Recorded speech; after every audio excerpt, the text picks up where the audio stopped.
সালাতে দোয়া কবুল হয়। সালাতে দোয়া কবুলের তিন জায়গা। একটা হচ্ছে তাকবীরে তাহরিমার পরে আমরা সানা পড়ি না, আমরা তো একটা পড়ি।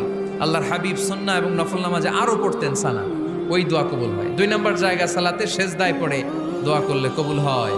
আকরাবু মা ইয়াকুনুল আবদু মির রাব্বিহি ওয়া হুয়া সাজিদ ফাকসিরু ফীহি দুআ। বান্দা যখন সেজদায় লুটিয়ে পড়ে, বান্দা আল্লাহর সবচেয়ে কাছে চলে যায়। তা কিন্তু বিশ্বনবী বলে, সেজদাটা তোমার রবের কুদরতি পায়ের উপরে পড়েছে। সেজদায় পড়ে দোয়া করেন। সালাম ফিরানোর আগে বিশ্বনবী দোয়া করতেন, লা ইউসাল্লিমান্না আহাদুকুম হাত্তা ইয়াতাআওয়াযা মিন আরবা'a।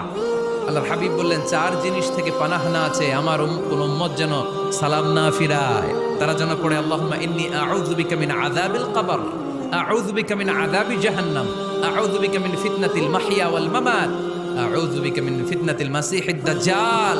আল্লাহ কবরের আযাব থেকে বাঁচাও, আল্লাহ জাহান্নামের আগুন থেকে বাঁচাও, আল্লাহ জীবন